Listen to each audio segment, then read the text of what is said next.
আসসালামু আলাইকুম। সবাই কেমন আছেন? কাছে কিংবা দূরে, দেশে কিংবা বিদেশে, যে যেখান থেকে ভিডিওটা দেখছেন একটা লাইক দিয়ে দেখবেন। ভিডিওটা গতকাল ভোর রাতে আমরা কী দিয়ে ভাত খাইলাম সেখান থেকে আরম্ভ। দুধ জ্বালাচ্ছি, এদিকে পাবদা মাছ রান্না করবো। পেঁয়াজ, রসুন, মরিচ কেটে নিয়েছি, টমেটো কেটে নিয়েছি। মাছ রান্না করার জন্য কড়াইতে তেল দিয়ে দিয়েছি। মাছগুলি দিয়ে দিলাম। মাছ আমি ভাজবো না, একটু তেলের ভিতরে নেড়ে চেড়ে তারপরে উঠিয়ে নিব। আমাদের রোজা আরম্ভ হয়ে গেছে। আজকে আল্লাহ বাঁচালে ইফতার করলে একটা রোজা শেষ হয়ে যাবে। এভাবে দেখতে দেখতে আল্লাহ 30টা রোজা নিয়ে যাবে, 1 মাস শেষ হয়ে যাবে। আর যে যত বেশি ইবাদত করতে পারবে রোজার মাসে, তত তার সওয়াব বেশি, ইবাদত কাউন্ট হবে আল্লাহর দরবারে। আল্লাহকে যে খুশি করতে পারবে সেই জান্নাতবাসী হতে পারবে। পাবদা মাছটা একদম নরম মাছ, কড়াইতে লেগে যায়। তারপরে উঠিয়ে নিয়েছি, মাছগুলো উঠিয়ে নিয়েছি।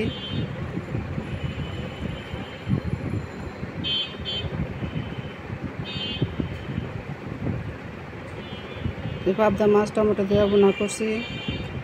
আর ছেলে মেয়ে খেয়েছে। গরুর মাংস রান্না করেছিলাম, গরুর মাংস দিয়ে আর কলা দুধ দিয়ে ভাত খেয়েছে।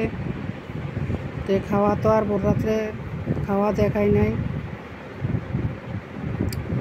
মনেও ছিল না যে আমরা কী দিয়ে ভাত খাই, তার ভিডিও করি। তারপরে মাছ রান্না করলাম। তোমরা কে কী দিয়ে ভাত খেয়ে রোজা রেখেছ কমেন্টের মাধ্যমে জানাবা। এবং আমার ভিডিওটা ভালো লাগলে লাইক, কমেন্ট, শেয়ার করে দিবা এবং সাবস্ক্রাইব করে দিবা। অলরেডি যারা করে দিয়েছো তাদেরকে অসংখ্য অসংখ্য ধন্যবাদ। আর যারা করো নাই তারা দেখতে দেখতে ভালো লাগলে সাবস্ক্রাইব করে দিবা, ছোটো বোনকে হেল্প করবা।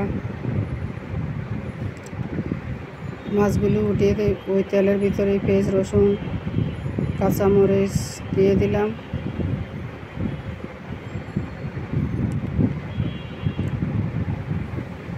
এগুলো একটু নরম হলে তারপরে টমেটোগুলি দিয়ে দেব। তরকারি সব খাওয়া যায় না, তরকারি রয়ে গেছে। আজকে আবার সন্ধ্যার সময় জাল দিয়ে খেতে হবে। আর ভোর রাতের জন্য নতুন করে তরকারি রান্না করতে হবে।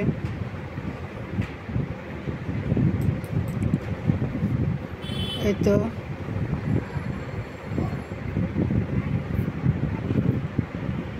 রোজা হলো পুরা ইবাদতের মাস। যে যত বেশি ইবাদত করবে সে তা আল্লাহর কাছে ক্ষমা চাইবে, আল্লাহর কাছে প্রার্থনা করবে, আল্লাহ রিজিক দিবে, ভুল ত্রুটি ক্ষমা করে দিবে। আল্লাহ ক্ষমাশীল। আমরা যত ভুল ত্রুটি করি আল্লাহর কাছে আল্লাহ অপেক্ষায় থাকে কখন ক্ষমা চাইব। ক্ষমা করলে চাইলে ক্ষমা করে দিবে।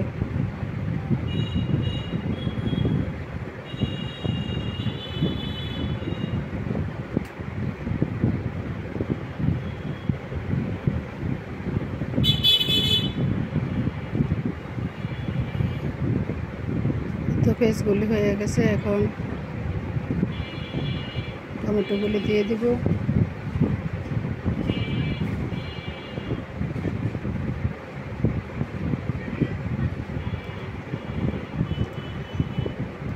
তোমরা কে কেমন আছো? তোমাদের রোজা কেমন কাটলো? প্রথম রোজা কমেন্টের মাধ্যমে জানাবে। তো আমি টমেটোগুলি দিয়ে দিলাম।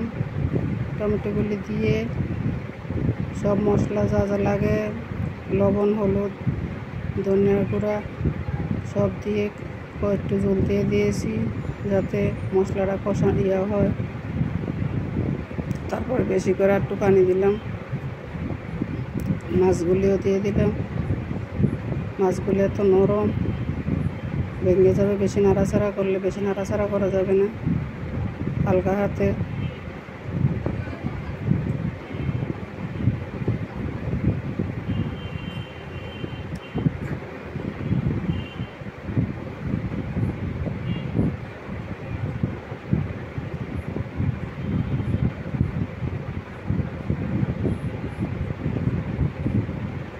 কটা চিপস আবার ছিল, তো মেয়েরে চিপসগুলি ভেজে দিলাম, ছোটো মেয়েরে যে খাইলাও এগুলি।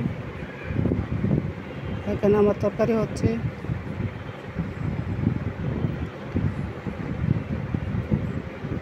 এক ভোর রাত্রে তরকারি হয়ে গেছে।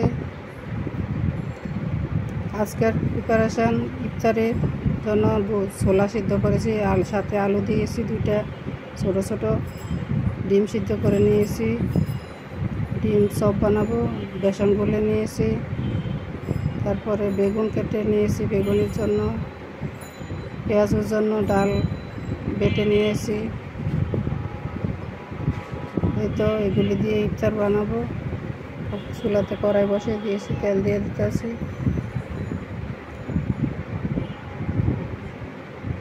বুট ভাজি করার জন্য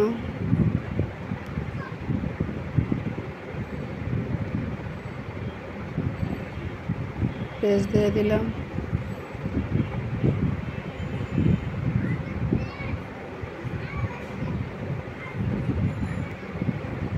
এবার কাঁচামরিচ দিতে হইব,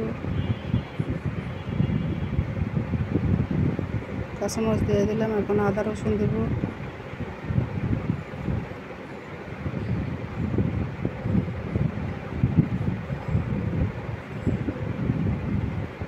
আদা রসুন দিয়ে একটু পানি দিয়ে তারপরে সব মশলা, হলুদ, লবণ, মরিচ, গরম মশলা সব কিছু দিয়ে ছোলাগুলি ভেজে নিয়েছি।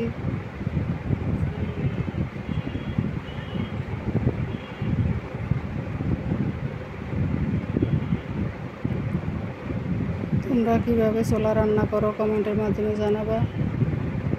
আমি এইভাবেই করি, আমার কাছে আমার নিজেরটাই ভালো লাগে। আলু আর বুট দিয়ে দিলাম।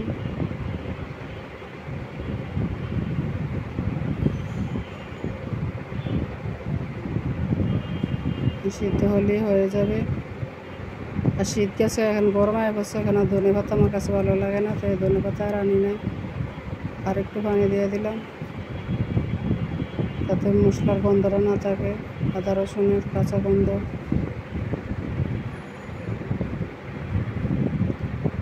এতে ছোলা বুট ভাজা হয়ে গেছে, বাটিতে বেড়ে নিয়েছি।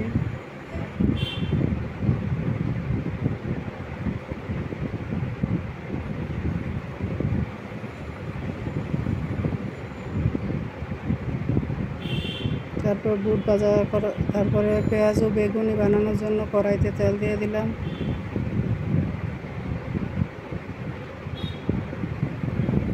তেল গরম হয়ে গেছে, বেগুনি দিয়ে দিছি।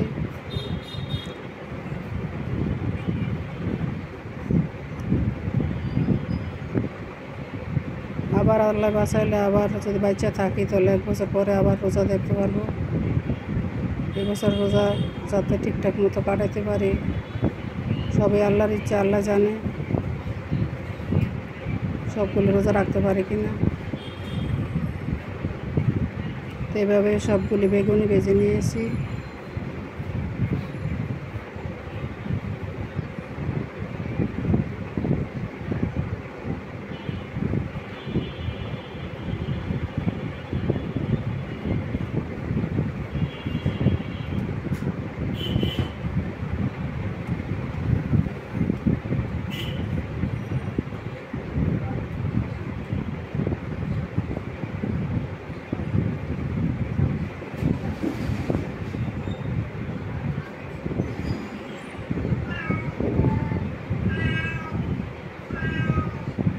তারপর পেঁয়াজ উল্লিগুলি ভাজলাম।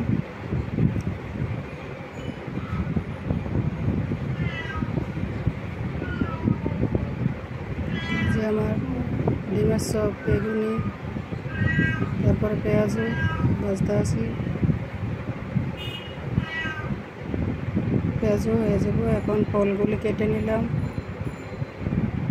ফলগুলো কাটার জন্য ফলগুলি ধুয়ে নিয়েছি আগে ভালো করে।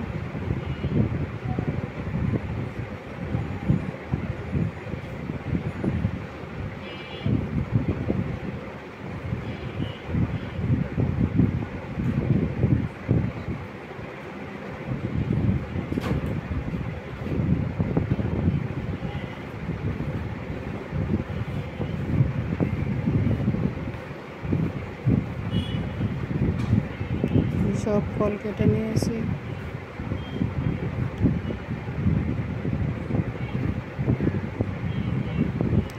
তো আপনারা আমার ভিডিওটা দেখবেন সম্পূর্ণ না টেনে। আজকের মতো এখানেই বিদায়। আল্লাহ হাফেজ। আসসালামু আলাইকুম।